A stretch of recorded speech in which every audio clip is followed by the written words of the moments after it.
प्यारे विद्यार्थियों, पिछले वीडियो में हमने 3 पार्ट में आपको संबंध के बारे में पूरी चर्चा करके बताया। पुस्तक से आप उसका अध्ययन डिटेल में देख सकते हैं और जब कक्षाएं लगेंगी तो हम आमने सामने होंगे तब आपको और पूरा डिटेल में बताएंगे। अब हम उसी से संबंधित एक अगला बिंदु है फलन, उस पर आज से चर्चा करेंगे इस वीडियो के माध्यम से। और आशा है आपको पिछले वीडियो समझ में आए होंगे और इसमें भी आप देखेंगे।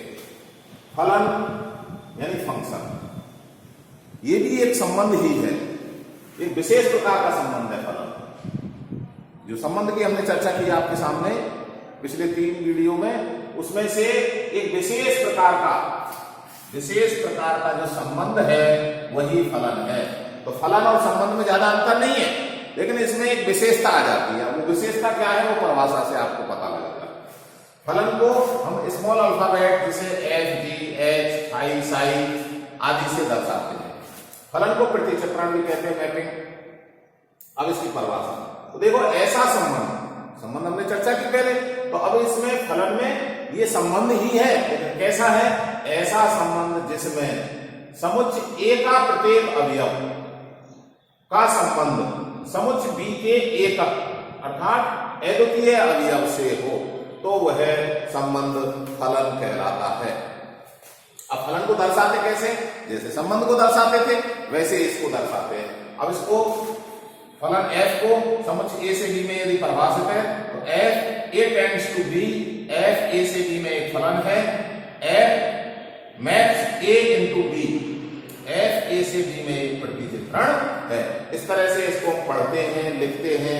ये 3-4 चीजें हमने लिख के आपको दिखाई हैं, जिनमें से ये लिखने का तरीका है, पढ़ने का है, प्रतिचित्रण के लिए। एक उदाहरण बेनारे के रूप में संबंध का हम ले रहे हैं। एक समुच्चय ए है जिसमें एलिमेंट है ए बी सी डी, और दूसरा समुच्चय बी जिसमें एलिमेंट है 1 2 3 4 5।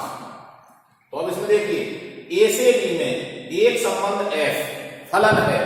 तो देखिए इसमें ए का रिलेशन 1 से है, बी का रिलेशन 3 से है, सी का रिलेशन 2 से है और डी का रिलेशन 5 से है। तो देखिए इधर यहां जो ए है यानी संबंध के अंतर्गत ए को हम प्रांत कहते थे, तो ऐसे ही यहां भी जो समुच्चय ए है वो फलन का प्रांत होगा। आगे भी चर्चा करेंगे प्रांत की, तब बात करेंगे। तो इसके प्रत्येक अवयव का संबंध बी के किसी ना किसी अवयव से अवश्य होना चाहिए। ये मुख्य बात है इसकी, अर्थात ए में कोई अवयव छूटे नहीं, कोई अवयव खाली नहीं रहे, तो ही संबंध को फलन कहेंगे।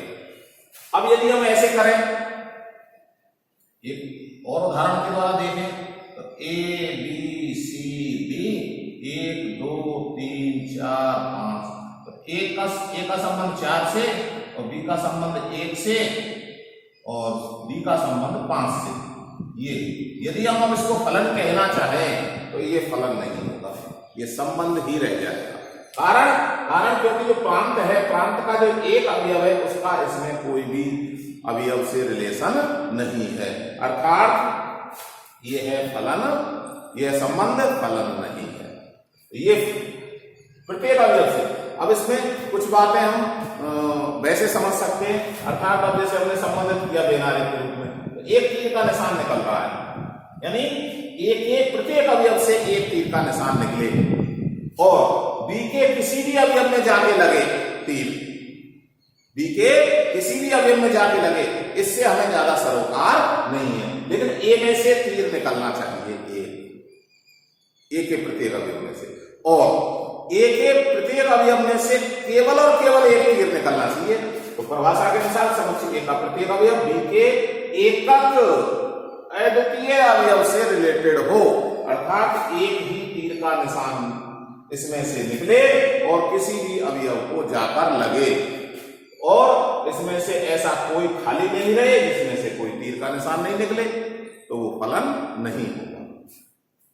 फलन को लिखने के कोई 3 तरीके हैं। संबंध को जैसे लिखते थे, बेनारी रूप है जो ये दिखाया है आपको, नियम रूप है, और कृमितीय रूप है, तो इसी को कृमितीय रूप में लिख के आपको दर्शाया गया है। ए का रिलेशन 1 से है तो कृमितीय बन गया A1,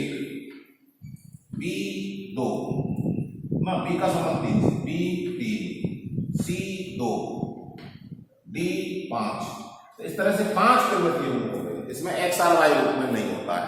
तो इस 3 रूपों में फलन को लिखते हैं, जो मैंने यहाँ पे नारे दर्शा रखा है, त्रिमितीय रूप में लिख दिया। इसका कोई खास नियम नहीं है, इसलिए नियम रूप में नहीं लिखा। एक विशेष परिभाषा गणित के अनुसार होगी तो नियम रूप में भी आपको लिख के दिखाएंगे। अब अगली बात पर हम चर्चा करें तो देखेंगे कि यदि कोई ए एलिमेंट ऑफ ए, समुच्च ए का एक एलिमेंट है, समुच्च बी का एलिमेंट बी है, से फलन एफ के अंतर्गत संबंधित है। यानी ए का रिलेशन बी से है। ये जनरल एलिमेंट है, ए में बहुत सारे एलिमेंट हो सकते हैं, बी में भी बहुत सारे एलिमेंट हो सकते हैं। एक जनरल चर एलिमेंट हमने इनमें लिखा है। तो ए का रिलेशन बी से है, तब अवयव बी, जो बी अवयव है, इसको अवयव ए का एफ प्रतिबिंब, प्रतिचित्रण है, प्रतिचित्रण के अंतर्गत फलन को जब प्रतिचित्रण कहते हैं तो प्रांत के अवयवों के प्रतिबिंब सह प्रांत में पाए जाते हैं। कौन से होते हैं? जिनका रिलेशन जिससे होता है। तो अवयव बी जो है, अवयव ए का एफ प्रतिबिंब है, अर्थात इसको दूसरे रूप में कहेंगे तो अवयव बी फलन एफ का ए पर मान कहलाएगा। इसको लिखते कैसे? एफ ए बराबर बी, एफ के अंतर्गत ए का मान बी, या इसको पढ़ेंगे कैसे? F image of A is B. Image यानी प्रतिबिंब। अवयव ए बी का एफ के अंतर्गत पूर्व प्रतिबिंब है। अब ए के लिए ए को रिलेटेड बी से करें, उल्टा करके देखें तो हम क्या कहेंगे? ए पूर्व प्रतिबिंब है और ये प्रतिबिंब है। इसको लिखेंगे कैसे? एफ इनवर्स बी बराबर ए। इसे अवयव का प्रतिबिंब भी कहते हैं। इसके ऊपर आधारित 12वीं कक्षा में 1 नंबर का प्रश्न अवश्य पूछते हैं हर वर्ष। इसको लिखते हैं एफ इनवर्स बी बराबर है। इसे अवयव का प्रतिलोम भी कहते हैं, इनवर्स ऑफ एन एलिमेंट। इसको लिखते और कैसे लिखेंगे? एफ ए बराबर बी, चित्र के द्वारा दिखा रखा है। एफ एक फलन है ए से बी में, ए का रिलेशन बी से है, ए का संबंध बी से है, ए फलन एफ के अंतर्गत इससे जुड़ा हुआ है, तो बी को लिखेंगे एफ ए का। अब यदि इसको उल्टा दिखाना चाहें, ए के लिए पढ़ना चाहें तो बी का ए पूर्व प्रतिबिंब है, उल्टा। तो बी बराबर, बी को इस तरह से लिखेंगे ए बराबर एफ इनवर्स बी। तो ये दोनों एक दूसरे के कन्वर्ट है, उल्टे हैं, और ये इसके ऊपर आधारित ये अवश्य क्वेश्चन एग्जाम में पूछा जाता है। अब इससे आगे के बिंदु पर यदि हम चर्चा करेंगे तो फलन की पहचान करना, फलन की पहचान करना। कि फलन की पहचान कैसे करेंगे? कोई परिभाषित फलन आपको दिया गया है सवाल में और उसकी पहचान हमको करनी है, तो हम फलन की पहचान कैसे करेंगे? उसके लिए कुछ बिंदु हैं जिनको हम यहां देखेंगे। जो अभी मैंने आपको ये चित्र बताया था वेन आरेख का, उसके ऊपर आधारित ही वो बिंदु हैं, उनकी सहायता से हम फलन को पहचान सकते हैं। माना एक फलन बिंदु हो जाएगा नाम, फलन की पहचान करना। यदि कोई परिभाषित फलन आपको दिया गया है तो एक फलन f समुच्च ए से समुच्च बी में परिभाषित है, तो उसकी पहचान के लिए पहला बिंदु का कृमित युग्म, चर कृमित युग्म ए बी है, तब कृमित युग्म रूप में लिख देंगे। तब कैसे पहचान करेंगे? तो जो फलन है उसके कृमित युग्मों का, कृमित युग्मों के प्रथम सदस्य समुच्च ए से तथा द्वितीय सदस्य बी से हो। पहली तो ये। दूसरा,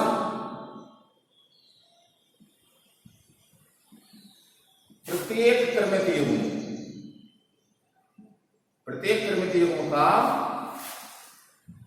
प्रथम सदस्य अलग अलग हो,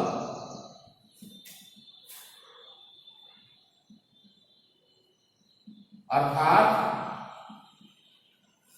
किन्हीं दो कृमित युग्मों, दो या अधिक कृमित युग्मों के प्रथम सदस्य समान ना हो तो वह फलन होगा। इस तरह से फलन की पहचान हम कर सकते हैं।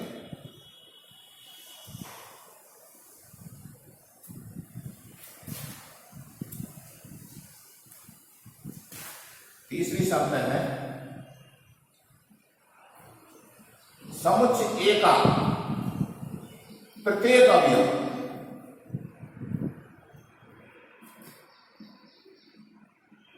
किसी ना किसी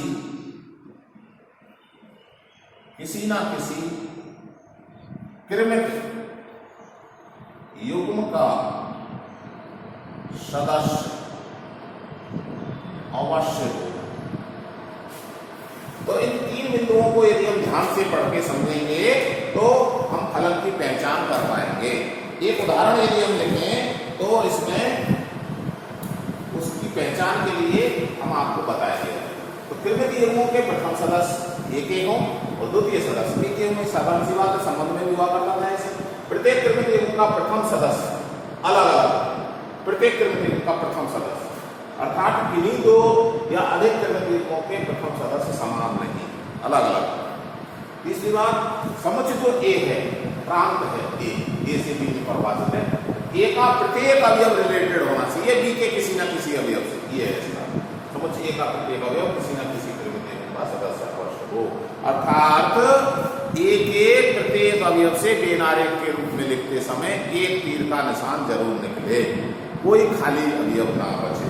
तो अब फलन का प्रांत आगे देखेंगे, बिंदु और है उनको हम पहले एक बार देख लेते हैं, फिर एक उदाहरण लेंगे। फलन का प्रांत यानी डोमेन,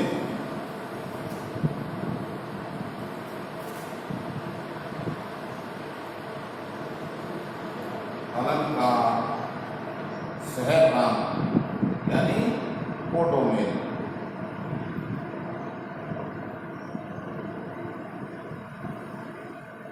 फलन का परिसर यानी रेंज।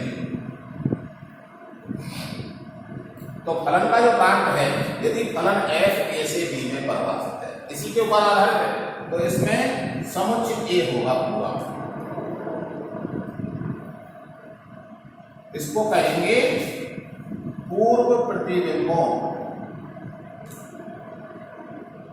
का समुच्चय, या इसको और कह सकते हैं कृमित युग्मों के प्रथम सदस्यों का समुच्चय। सहप्रांत कोडोमेन, इसको समुच्चय डी कहेंगे पूरा। और परिसर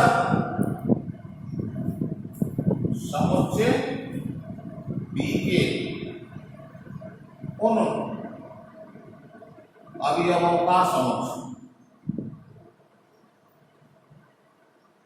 उन अवयवों का समुच्चय जो ए के अवयवों से संबंधित है, या इसको कहेंगे प्रतिबिंबों का समुच्चय। इस तरह से फलन का प्रांत, फलन का सहप्रांत और फलन का परिसर प्रतिबिंबों का समुच्चय कहलाता है, या बी के उन अवयवों का समुच्चय जो ए से रिलेटेड है। समुच्चय पूरा बी वो डोमेन है, समुच्चय ए पूरा प्रांत है, इसको पूर्व प्रतिबिंबों का समुच्चय भी कहते हैं। और अब ये जो परिसर है इसको नोट करेंगे एक बार। तो जो परसर है वो हमेशा उपसमुच्चय या समान समुच्चय होता है सहप्रांत के।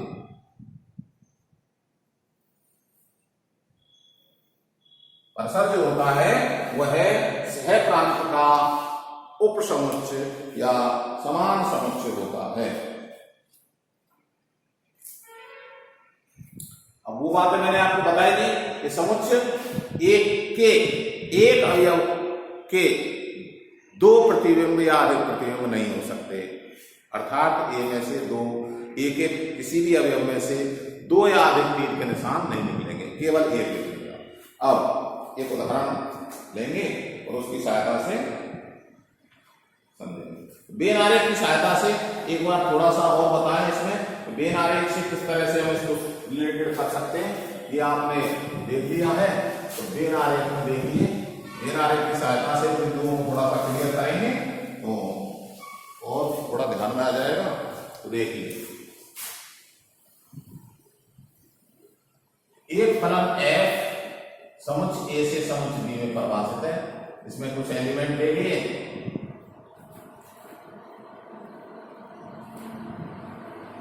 तो इसमें से एक का रिलेशन 1 से और एक का रिलेशन 4 से। ऐसा फलन में कभी नहीं होगा। दो तीर निकल गए।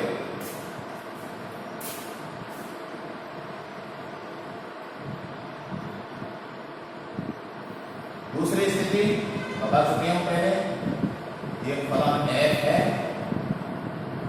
ABCD 1 2 3 ले लीजिए, इसका रिलेशन तो B का अवयव B का इसमें किसी अवयव से रिलेशन नहीं है, अवयव B का इसमें किसी अवयव से रिलेशन नहीं है, इसलिए ये भी फलन नहीं है। तो ऐसी स्थितियां एक अवयव के अधिक प्रतिबिंब नहीं होंगे। कुछ अवयव ऐसे हों जिनके कोई प्रतिबिंब नहीं हो तो भी वो फलन नहीं होता है। तो इस तरह से बेन आरेख की सहायता से हमने इसको थोड़ा सा समझा। अब एक उदाहरण लेंगे और उसमें हम फलन की पहचान करना सीखेंगे इन बिंदुओं की सहायता से।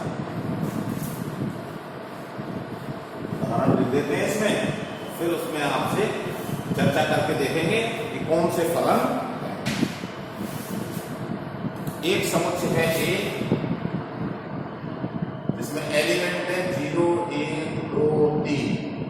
एक समुच्चय B जिसमें एलिमेंट है ABCD।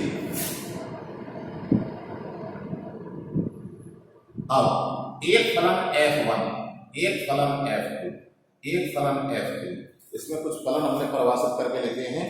0 का रिलेशन A से है, 1A 2C 3B, एक फलन है। दूसरा है F2, इसमें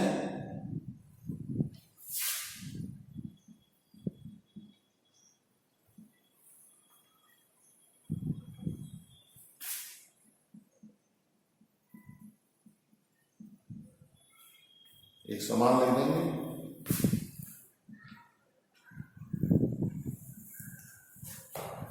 एक फलन F3 है,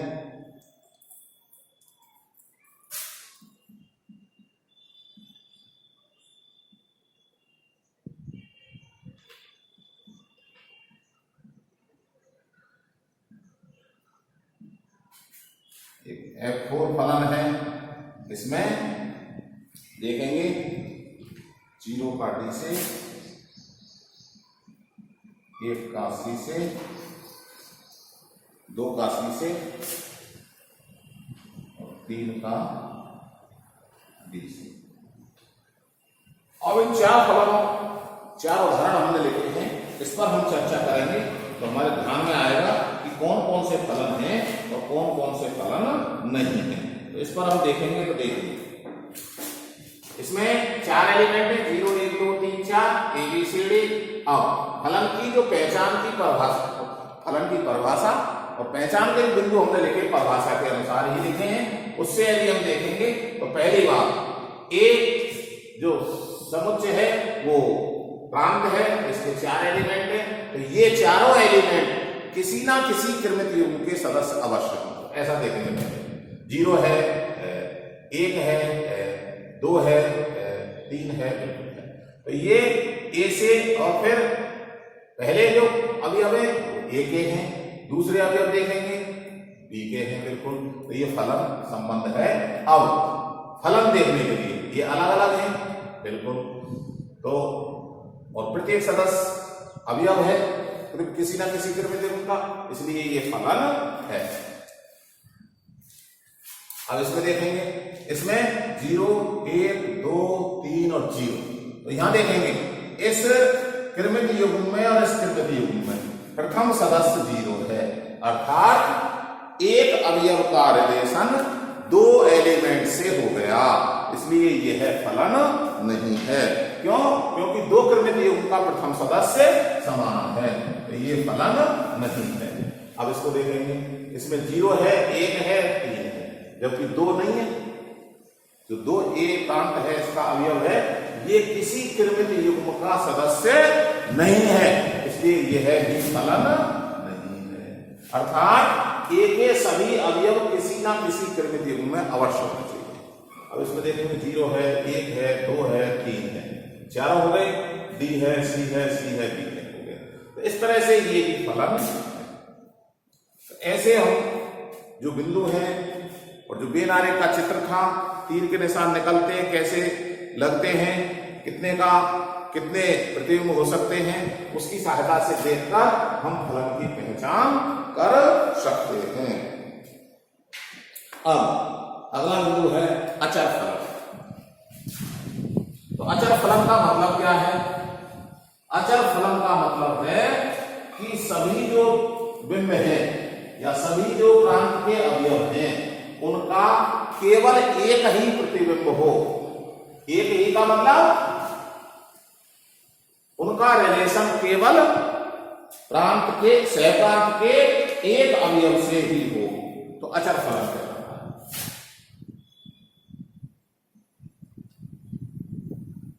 बेन आरेख की सहायता से परिभाषा करना चाहे तो प्रांत के सभी अवयवों में से तीर निकले, एक एक निकले, और सह प्रांत के एक अवयव में जाके लगे। कैसे? उदाहरण देंगे अभी। एक एफ फलन ए से बी में इस प्रकार परिभाषित है।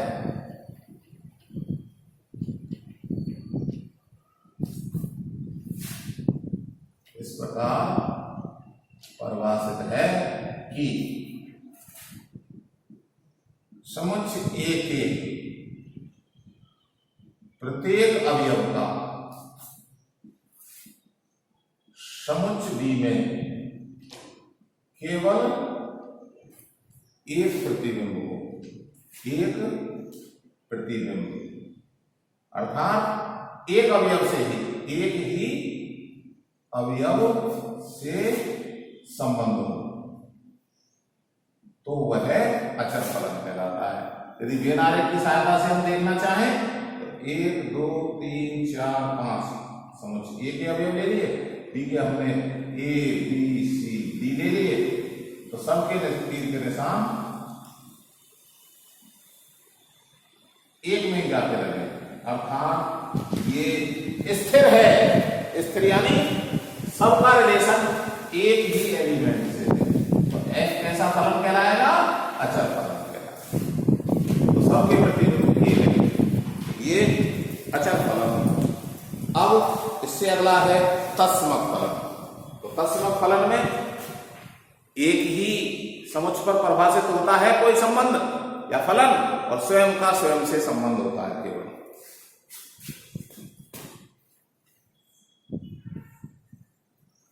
तत्समक फलन, इसमें समुच्चय ए पर परिभाषित संबंध तत्समक होता है यदि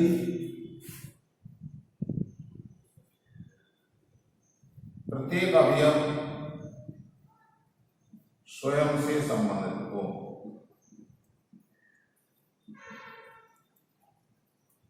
एक एग्जाम्पल ले लें, ये एक समुच है, इसमें ABCD तीन एलिमेंट है, तो इसका जो दर्शाने का वो है वो IA, और इसमें A का A से, B का B से और C का C से रिलेशन होगा, तो वो तत्सम फलन कहलाएगा।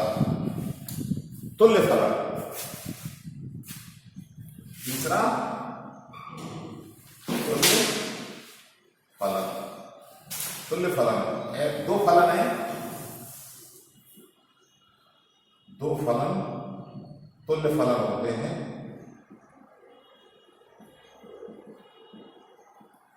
यदि नंबर एक शर्त है f का प्रांत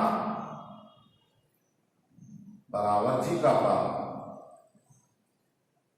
दूसरी शर्त है f का सहप्रांत g का सहप्रांत बराबर हो, और तीसरी शर्त है f x बराबर g है। तो ये दोनों फलन तुल्य फलन कहलाते हैं। तुल्य फलन के बाद अब हम देखेंगे, एक एग्जाम्पल लेंगे।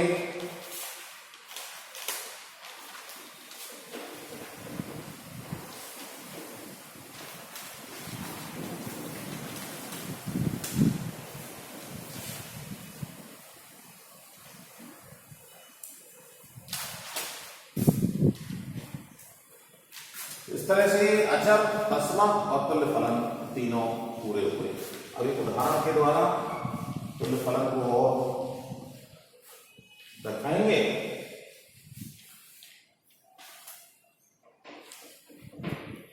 एक समुच A है, इसमें एक दो एलिमेंट है, एक फलन B है, इसमें 3 और 6 ये एलिमेंट। F फलन A से B में परिभाषित है और G फलन भी A से B में परिभाषित है।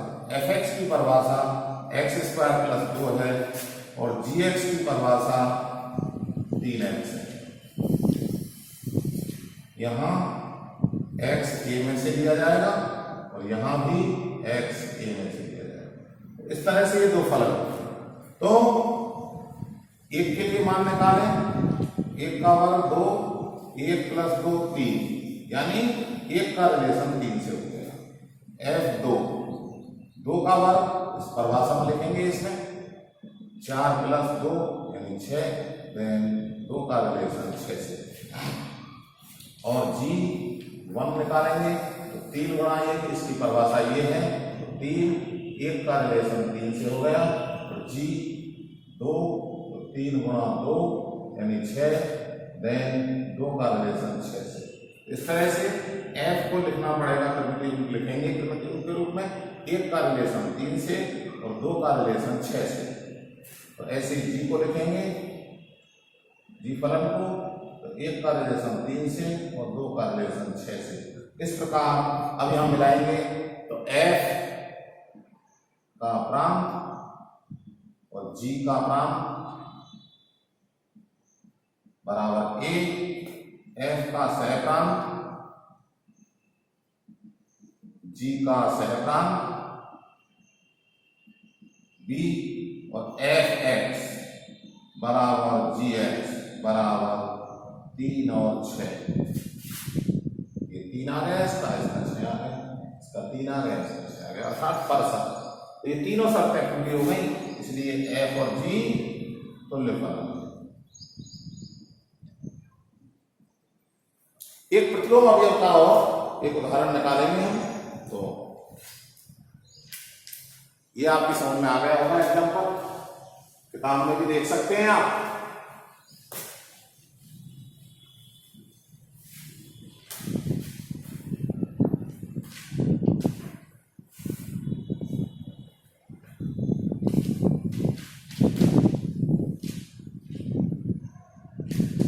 अवयव का प्रतिलोम का उदाहरण ले लेते हैं।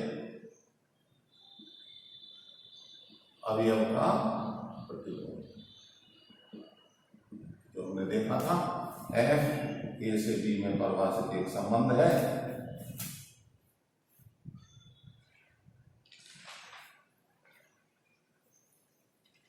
सी से सी कॉम्प्लेक्स नंबर से कॉम्प्लेक्स नंबर एफ एक्स बराबर एक्स स्क्वायर प्लस के 2x माइनस के 2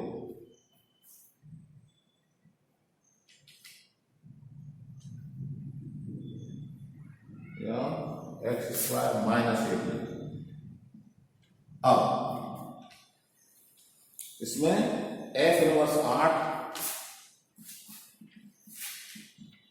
और एफ इनवर्स -5 के मान इनका मान ज्ञात करना है। तो देखिए एफ इनवर्स 8 मान लिया x, देन एफ एक्स बराबर 8।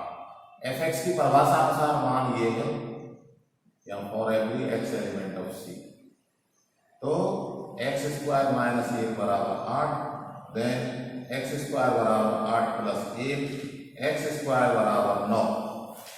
वर्गमूल निकालेंगे दोनों पक्षों का x बराबर प्लस माइनस 3 यानी एफ इनवर्स x का मान क्या है एफ इनवर्स 8 को यहाँ लिख दो एफ इनवर्स 8 बराबर -3 और 3। इस तरह से पूर्व प्रतिबिंब के मान। इसका दूसरा देखें तो एफ इनवर्स -5 बराबर x मान लिया तो इससे हो जाएगा एफ एक्स बराबर 5। देन परिभाषा अनुसार एफ एक्स की वैल्यू एक्स स्क्वायर -1 -5 तो एक्स स्क्वायर बराबर -5 प्लस 1 पक्षांतरण करने पर एक्स स्क्वायर का मान -4 आ गया। दोनों पक्षों का वर्गमूल निकालेंगे तो x बराबर प्लस माइनस √-4 देन x बराबर प्लस माइनस 2 आएगा। और ये एलिमेंट किसका है कॉम्प्लेक्स नंबर, ये भी एलिमेंट कॉम्प्लेक्स नंबर का हुआ। देन एफ इनवर्स -5 बराबर -2 आएगा। इस तरह से इसकी वैल्यू निकाल सकते हैं। अब ये जो उदाहरण है कुछ इनकी सहायता से आपको फलन की प्रारंभिक जानकारी प्राप्त हुई। अब हम अगले वीडियो में लेके आएंगे फलन के आगे के बिंदु।